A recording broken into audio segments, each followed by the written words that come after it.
کیا آپ تصور کر سکتے ہیں کہ زمین پر ایک ایسی جنت بنائی گئی جہاں داخل ہونے کی قیمت صرف اور صرف ایک قتل تھا؟ ایک ایسی خفیہ تنظیم جس کے فدائی یعنی اسیسنز اس دنیاوی جنت کو حقیقی جنت سمجھ کر اس کے لالچ میں موت کو ہمیشہ گلے لگانے کے لیے تیار رہتے تھے۔ ریڈرز، آج کا میرا موضوع عبدالحلیم شرر کا ناول فردوس بری ہے، جس کی کہانی تاریخ کے سب سے بڑے مائنڈ کنٹرول اور مصنوعی جنت کے خفیہ راز پر مبنی ہے۔ مگر اس ناول کو سمجھنے کے لیے آپ کو اس کا تاریخی پس منظر معلوم ہونا چاہیے۔ اس کا تاریخی پس منظر کچھ اس طرح ہے کہ ایران کے دشوار گزار پہاڑوں میں ایک قلعہ تھا جسے قلعہ الموت کہا جاتا تھا۔ کہا جاتا ہے اس قلعے کا ماسٹر مائنڈ حسن بن صباح تھا۔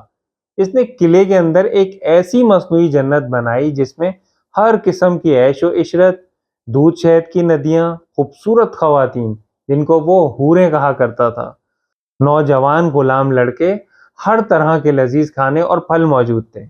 وہ 12 سے 20 سال کے نوجوانوں کو چنتا، ان کی برین واشنگ کرتا اور انہیں حشیش یعنی بھنگ کا نشہ دیتا اور بے ہوشی کے عالم میں خفیہ راستوں کے ذریعے اس جنت میں منتقل کر دیتا۔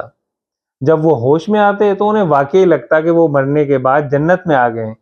انہی نوجوانوں کو فدائی یا حشاشین، جسے انگریزی میں اسیسنز کہتے ہیں، یہ فدائی اس جنت کو واپس پانے کی ہوس میں اپنے لیڈر کے حکم پر بڑے بڑے وزیروں، حکمرانوں اور خاص طور پر مذہبی شخصیات کو خنجر گھونپ کر قتل کر دیا کرتے تھے۔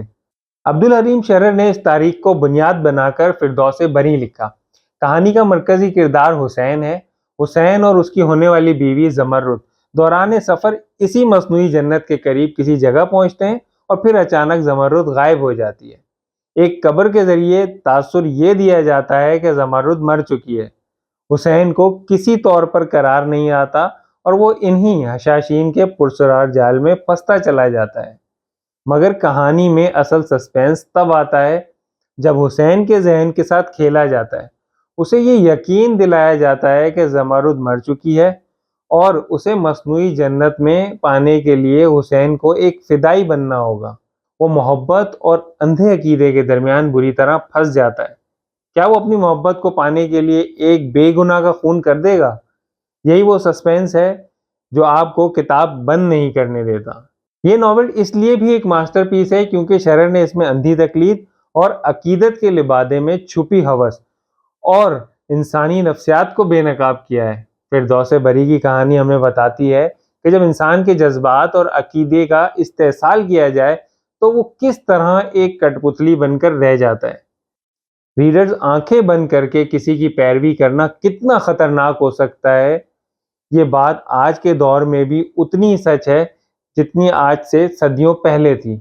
اگر آپ کو ہسٹری، مائنڈ کنٹرول اور مسٹری سے بھرپور سسپینس پڑھنا پسند ہے تو فردوس بری آپ کی بک لسٹ میں لازمی ہونی چاہیے۔ آپ کا اس مصنوعی جنت اور اسیسنز کے بارے میں کیا خیال ہے؟ کیا آپ کو لگتا ہے کہ آج کے اس ماڈرن دور میں بھی لوگوں کو اسی طرح مختلف طریقوں سے برین واش کیا جاتا ہے؟ اگر آپ اس بارے میں اپنی رائے کا اظہار کرنا چاہیں تو کمنٹس میں ہمیں ضرور بتائیں۔ اگر آپ کو یہ ویڈیو پسند آئی ہو تو لائک، شیئر کریں اور چینل کو سبسکرائب کریں۔